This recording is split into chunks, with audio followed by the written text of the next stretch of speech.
Right. Greater Hyderabad ను అధికారుల స్థాయిలో మూడు ముక్కలు చేసి ఆదాయ వ్యయాలను పంచుతారనే టాక్ అయితే వినిపిస్తోంది. మరిన్ని డీటెయిల్స్ మా బ్యూరో చీఫ్ రాజరెడ్డి అందిస్తారు. రాజరెడ్డి.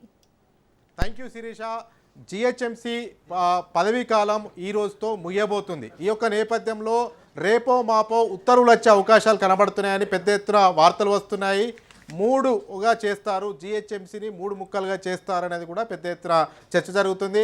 హైదరాబాద్, అదేవిధంగా సైబరాబాద్, అదేవిధంగా మల్కాజ్గిరి మూడు ముక్కలు చేస్తారని చర్చ జరుగుతుంది. అయితే ప్రతిపక్షాలేమో రాజకీయ లబ్ధి కోసమే చేస్తున్నారనేది కూడా ప్రతిపక్ష పార్టీలు ఆరోపిస్తున్నాయి. అధికార పార్టీ ఏమో ఒకవేళ చేస్తే ఇది పాలన సౌలభ్యం కోసమే చేస్తున్నామనేది కూడా అధికార పార్టీ నుంచి తెలుస్తున్నాయి. అయితే మరి ఇది జిహెచ్ఎంసీ మూడు ముక్కలు అవుతే లాభమా నష్టమా ఎలా ఉండబోతుంది? మనతో మాట్లాడడానికి మల్కాజ్గిరి కార్పొరేటర్ శ్రవణ్ ఉన్నారు. శ్రవణ్ కుమార్ గారు వినబడుతుందా? నమస్తే, జై శ్రీరామ్. శ్రవణ్ అన్న, ఇప్పుడు మూడు ముక్కలు చేస్తే లాభమా నష్టమా? మంచి క్వశ్చన్ అడిగిరన్నా. ఈరోజు ఇది చాలా ఇంపార్టెంట్ చర్చ. అండ్ భాగ్యనగరంలో ఉన్నటువంటి 1.5 కోటి మంది ప్రతి ఒక్కరు కూడా దీనిపైన చర్చించాల్సిన హై టైం ఇది. దీనిపైన రీసెంట్ గా మొన్న జరిగినటువంటి బడ్జెట్ మీటింగ్ లో కూడా నేను ఒక 30 నిమిషాలు మాట్లాడి దీనిపైన ఎక్స్ప్లెయిన్ చేసిన. ఫస్ట్ క్వశ్చన్ ఇదే అడిగిన. భాగ్యనగరం విస్తీర్ణం మీరు 650 స్క్వేర్ కిలోమీటర్ల నుండి దాదాపు ఇప్పుడు 2000 స్క్వేర్ కిలోమీటర్లకు పెంచారు. కరెక్టే, చాలా సంతోషం. బడ్జెట్ మాత్రం సింగిల్ బడ్జెట్ పెట్టిరు. అంటే ఈ సంవత్సరం మొత్తం కూడా బల్దియా పెట్టాల్సిన ఖర్చు అంతా కూడా సింగిల్ బడ్జెట్ పెట్టిర్రు. వార్తలేమో నగరంలో ఏ పిల్లల్ని అడిగినా, నిక్కర్లేసుకున్నటువంటి పిల్లల్ని అడిగినా మరి భాగ్యనగరాన్ని 3 ముక్కలుగా విభజిస్తారు కదా అని చెప్పి అంటా ఉన్నారు. అనడమే కాదు, మీరు చూసుకున్నట్టయితే పరిపాలన ఏ విధంగానైతే ఆఫీసర్ని అలర్ట్ చేసిర్రు, మల్కాజ్గిరి జోన్ ని క్రియేట్ చేసిర్రు, కమిషనరేట్ ని క్రియేట్ చేసిర్రు, ఒక అడిషనల్ కమిషనర్ ని పెట్టి మనం హుడాలో కంప్లీట్ గా మల్కాజ్గిరికి సంబంధించినటువంటి ఒక ఆఫీస్ ని ఏర్పాటు, అంటే కార్పొరేషన్ రేపు సపరేట్ గా అయితే ఇదే అడిషనల్ కమిషనర్ ని ఆయన కమిషనర్ గా మార్చేటువంటి ప్రయత్నం చేస్తా ఉన్నారు. లేదా అడిషనల్ కమిషనర్ పాలన కంప్లీట్ ఒక సపరేట్ కార్పొరేషన్ గా చేసి హుడా కాంప్లెక్స్ లో పెట్టిరు. అదే విధంగా శేర్లింగంపల్లి లేదా సైబరాబాద్ అని ఒక జోను, మరి హైదరాబాద్ ఒకటి సపరేట్ 3 జోన్లు చేసేటువంటి ప్రయత్నం చేస్తున్నట్టుగా అదే పద్ధతిలో ఈ ఆఫీసర్ల ట్రాన్స్ఫర్లు అంటే చాలా విస్తృతంగా గత 15-20 సంవత్సరాలు పూర్తి స్థాయిలో మరి మనకి ఆ విభజన జరుగుతా ఉంది. ఆ విభజన కూడా కంప్లీట్ గా ఇదే స్థాయిలో జరుగుతా ఉన్నటువంటి సందర్భంలో మరి ఒక సింగిల్ బడ్జెట్ లో పెట్టడంలో అర్థమైంది. 3 కార్పొరేషన్లు చేయాలనుకున్నప్పుడు మీరు 3 బడ్జెట్లు కదా పెట్టాల్సింది, అంతే కదా. ఇప్పుడు రేపొద్దున ఈ రోజు సింగిల్ బడ్జెట్ కౌన్సిల్ లో పాస్ చేసిన తర్వాత మరి 3 కార్పొరేషన్లని రేపు అనౌన్స్ చేస్తే ఈ బడ్జెట్ ని ఏ విధంగా 3 కార్పొరేషన్స్ కి పంచుతారు, ఏ బేసిస్ లో పంచుతారు? ఇప్పుడున్నటువంటి జనాభా వేరవుతుంది. ఇప్పుడు 3 ముక్కలైన తర్వాత అంటే ఔటర్ రింగ్ రోడ్ ఏ పరిసర ప్రాంతాల్లో ఉందో ఔటర్ రింగ్ రోడ్ పరిధి అంతా కూడా జిహెచ్ఎంసీ లోపల కలిపారు. అప్పుడు జనాభా అనేది 1,64,00,000 అవుతుంది. అంటే మినీ తెలంగాణ ఎన్నికలు తలపించే విధంగానే జిహెచ్ఎంసీ ఉంటుంది. మరి మీరు అన్నది వ్యాలిడ్ పాయింట్ రేజ్ చేశారు. ఈ బడ్జెట్ సరిపోతుందా లేదా? ఒకటే పెట్టారు, 3 కమిషనర్లు అంటున్నారు, ఇప్పుడు 3 మేయర్లను ఏర్పాటు చేస్తామంటున్నది. 3 ముక్కలు అయితే సరిపోతుందా లేదా అనేది వ్యాలిడ్ పాయింట్ చెప్పండి. అంతే కదన్నా. ఇప్పుడు 650 స్క్వేర్ కిలోమీటర్ల నుంచి మీరు 2000 మార్చినప్పుడు సిటీ అనేది, సిటీ కోర్ పార్ట్ అనేది చాలా కొన్ని సంవత్సరాలుగా ఎస్టాబ్లిష్ అయ్యకుండా వచ్చింది.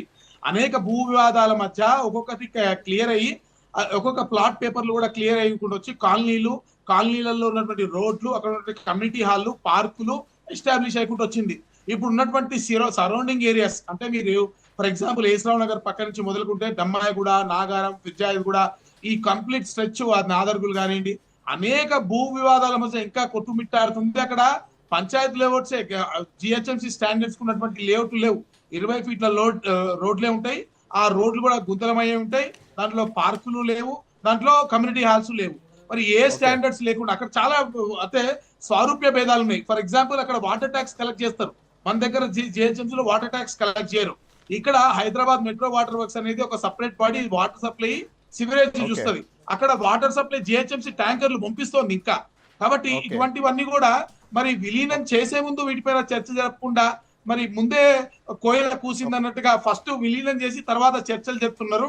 మీకు అర్థం కాని విషయం ఏంటంటే ప్రజలు ఈ రోజు ఘోరమైనటువంటి సమస్యల్లో కూరుకోపోనున్నారు. నేను సవాల్ విసిరి చెప్తా ఉన్నా ఈ రోజున. ఎందుకు చెప్తున్నా? వాటర్ వర్క్స్ కి, హెచ్ఎండిఏ కి జిహెచ్ఎంసీకి ఎవరికి పొంతన లేదు. దోమల కొట్టేటోడు ఎవడో తెలియదు, స్ట్రీట్ లైట్లు వేసేటోడు ఎవడో తెలియదు, రోడ్లు వేసేటోడు ఎవడో తెలియదు, ఏఎంహెచ్ఓ ఏ పని చేస్తుందో అర్థం కాదు, సాలిడ్ వేస్ట్ మేనేజ్మెంట్ ఎవరు చేస్తుందో అర్థం కాదు, బర్త్ సర్టిఫికేట్లు ఏ విధంగా అప్లై చేయాలో తెలియదు. ఈ విధంగా పూర్తిగా పరిపాలన అస్తవ్యస్తంగా ఈరోజు చివరి అంకంలో ఈరోజు జిహెచ్ఎంసీ పరిపాలన అంటే పాలక వర్గం ముగిసేటువంటి చివరి అంకంలో ఇప్పుడు మీరు ప్రధానంగా ఏం ఆరోపణ చేస్తున్నారంటే శ్రవణ్ గారు మీరు ప్రధానంగా ఏం ఆరోపణ చేస్తున్నారంటే డిపార్ట్మెంట్కు మధ్య కోఆర్డినేషన్ లేదు, కోఆర్డినేషన్ లేకుండానే ఇది ఇష్టం ఉన్నట్టు ఇబ్బడిముడిబ్బడిగా నిర్ణయాలు తీసుకుంటున్నారని మీరు చెప్తున్నారు. అంటే ప్రభుత్వానికి కనీసంగా అవగాహన లేకుండానే ఇలాంటి లీక్లు ఇస్తుంది, ఇలాంటి అధికారులను అక్కడక్కడ అధికారులను ట్రాన్స్ఫర్లు చేసుకుంటా అధికారులను నియమిస్తుందని మీరు భావిస్తున్నారా? 200కి 200% దమ్ముంటే ఈ రాష్ట్రంలో ఉన్నటువంటి ఏ కాంగ్రెస్ నేత అయినా, ఏ ప్రభుత్వ అధినేత అయినా, ఏ ప్రభుత్వ అధికారైనా నాతో చర్చకు వస్తే మీ ఛానల్లో నేను కనుక ఇది నిరూపించకపోతే రాజకీయ సన్యాసం తీసుకుంటా. ఓకే, రాజకీయ పోటీ కూడా ఇంకోసారి. ఎందుకంటే వాటర్ వర్క్స్ ఏంది అసలు? ఎవడు వాటర్ డ్రైనేజీలు వేస్తున్నాడు, ఎవడు సిల్ట్ ఎత్తుతున్నాడు, ఎవడు లైట్లు వేస్తున్నాడు, ఎవడు వాటర్ ట్యాంకర్లు పంపిస్తున్నాడు, అసలు ఏమన్నా మీకు నాకైతే మరి కన్ఫ్యూజన్ క్లారిటీ కంప్లీట్ గా ప్రజలు కన్ఫ్యూజన్ లో పడినట్టుగా కనబడతా ఉంది. ఈ రోజు నేను water works drainage pipeline వేయాలన్నా ఎవరు వేయాలి? ఒక డ్రైనేజ్ పైప్ లైన్ మీ ఇంటి దగ్గర మీ ఇంటి సందులో డ్రైనేజ్ ఎవరు వేయాలి, దానిపైన రోడ్డు ఎవరు వేయాలి, మీకు ఇచ్చేటువంటి నల్లా కనెక్షన్లు ఎవరు ఇవ్వాలి, మీకు ఇచ్చేటువంటి కరెంట్ డిపార్ట్మెంట్ పోల్ వంగిపోయింది అనుకోండి, లేదా కరెంట్ రిలేటెడ్ ఇష్యూస్ వస్తాయి. ఒక రోజు కరెంట్ బిల్ కట్టకపోతే ఆటోలో మైకులు పెట్టుకొని తిప్పేటువంటి కరెంట్ డిపార్ట్మెంట్ ఈ రోజు ట్రాన్స్ఫార్మర్లు లో వోల్టేజ్ ఉన్నాయి అంటే పట్టించుకునేటువంటి పరిస్థితుల్లో లేరు. హెచ్ఎండిఏ ఘోరాతి ఘోరంగా ఈ రోజు భవిష్యత్ తరాల జీవితాలను నాశనం చేస్తూ భాగ్యనగర్ బిడ్డల భూములని అమ్మి వాళ్ళు సొమ్ము చేసుకుంటున్నారు. హెచ్ఎండిఏ ద్వారా భాగ్యనగర్ ప్రజలకు చేసినప్పుడు ఒక సింగిల్ డెవలప్మెంట్ నాకు చెప్పండి. చెరువులు ఖాళీ చెరువులు కనబడితే దానిపైన ఆటపు వస్తువులను ఏర్పాటు చేయడానికి పర్మిషన్లు ఇచ్చుకుంటూ ఆ ఆదాయాన్ని తీసుకుంటారు అన్న. ఇప్పుడు మీకు ఇప్పుడు చెప్పిన ఇప్పుడు చూడండి, మీ సాక్షిగానే లైవ్ లో పవర్ కట్ అయింది. మరి గతంలో మీరు ఎన్నో లైవ్ డిబేట్స్ నిర్వహిస్తా ఉన్నారు కదా, ఈ పరిస్థితులు మా బోటి వాళ్లకు గతంలో ఎన్నిసార్లు ఎదురైంది, ఇప్పుడు కాంగ్రెస్ పరిపాలన ఎన్నిసార్లు ఎదురైతా ఉంది. దీన్ని బట్టి మీరు నేను నిర్ణయించవచ్చు కాంగ్రెస్ పార్టీ పరిపాలన ఏ విధంగా ఉందో. అంటే ఒక తుగ్లక్ పరిపాలనని ప్రతిబింబిస్తున్నటువంటి పార్టీ ఆ ప్రభుత్వము ఈరోజు తెలంగాణ రాష్ట్రంలో నడుస్తూ ఉన్నటువంటి సందర్భం. నేను చాలా క్లియర్ గా అడుగుతున్నా, ఈరోజు హెచ్ఎండిఏ లాంటి సంస్థలు భాగ్యనగరం పరిధి మీరు ఆల్రెడీ పెంచారు. ఔటర్ రింగ్ రోడ్ నుంచి అవతల 1 కిలోమీటర్ వరకు కూడా పెంచాలనుకుని ఆలోచన చేస్తున్నటువంటి సందర్భంలో మీరు హెచ్ఎండిఏ యొక్క యూజ్ ఏది అంటే ఈ భాగ్యనగరంలో ఉన్నటువంటి భూములు అమ్మి సొమ్ము చేసుకుని ఆ డబ్బును తీసుకెళ్లి మీరు ఎక్కడ పెడుతున్నారు? ఇక్కడ ఉన్నటువంటి సిటీలో ఉన్నటువంటి ప్రజలకు ఆ భూములు అమ్మినటువంటి డబ్బుల్లో ఏం వాటా ఉంది, ఏం డెవలప్మెంట్ చేస్తా ఉంది? కనీసం నగరంలో 1000 పైన ఉండాల్సిన చెరువులు ఈరోజు పూర్తిగా కుంగి కృషించకపోతుంటే హెచ్ఎండిఏ మొద్దు నిద్రపోతుంది. ఒక్క చెరువు చూపండి నాకు హెచ్ఎండిఏ రోజు కరెక్ట్ గా రివ్యూ చేసింది.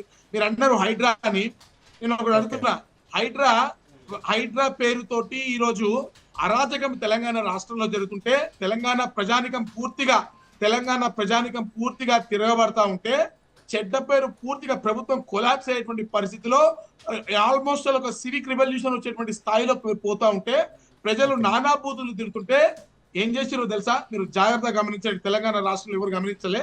ఈరోజు సమ్మర్ లో ఏవైతే డీసిల్టింగ్ పనులు GHMC emergency monsoon emergency teams ఉంటాయి, ఈ మాన్సూన్ ఎమర్జెన్సీ టీమ్ టెండర్ పెట్టి వాళ్ళతోటి వర్షాలు పడినప్పుడు రోడ్ మీద గుంతలు క్లీన్ చేయడం లాంటి పనులు చేస్తారు.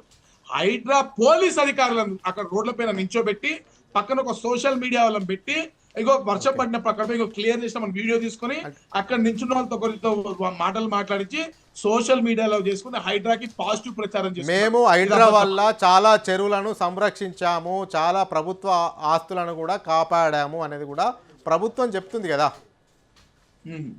ఏ చెరువులను సంరక్షించారో ఎప్పుడైనా ఎప్పుడైనా సరే వైట్ పేపర్ రిలీజ్ చేశారా ఇప్పటి వరకు? నేను సంరక్షణ చేశారని నేను అడుగుతున్నా క్లియర్ గా. ఈ రోజు వరకు నేను నిజంగా అడుగుతున్నా, సల్కం చెరువుకు సంబంధించి ఫాతిమా కాలేజు 60% చెరువు కబ్జా అయిందని చెప్పి నేనే జిహెచ్ఎంసీ కార్పొరేటర్లందరినీ పట్టుకపోయి ఇదే హైడ్రా ఆఫీస్ లో రంగనాథ్ గారికి కంప్లైంట్ ఇచ్చిన. మరి ఎందుకు సల్కం చెరువు వరకు ఈ రోజు వరకు పోతలేదు? అంటే హిందువులకు న్యాయం, ముస్లింలకు న్యాయమా, లేదా కాంగ్రెస్ పాలిత ప్రాంతాల్లో ఉన్నటువంటి వారికి న్యాయం, అధికార పార్టీలో ఉన్నటువంటి ఎమ్మెల్యే ఎమ్మెల్సీలకు న్యాయం, మిగతా వాళ్ళకు న్యాయమా? మీరు ఒక్కసారి ఆలోచన చేయండి. కాబట్టి హైడ్రా అనేది రాజకీయ స్టెప్స్ చేస్తుంది తప్ప ప్రజలకు నిజంగా హైడ్రా చిత్తశుద్ధి ఉంటే ఏమన్నాడు ఆ రోజు ఆయన, సల్కన్ చెరువుని జై బాబు అంటే నెక్స్ట్ అకాడమిక్ ఇయర్ నష్టపోతారు జనాలు, నెక్స్ట్ అకాడమిక్ ఇయర్ కాంగానే చేస్తామన్నాడు. మరి అకాడమిక్ ఇయర్ 2 అయినాయి, కంప్లైంట్ ఇచ్చిన తర్వాత 2 అకాడమిక్ ఇయర్స్ అయినాయి, మరి ఎందుకు చేయలేదు?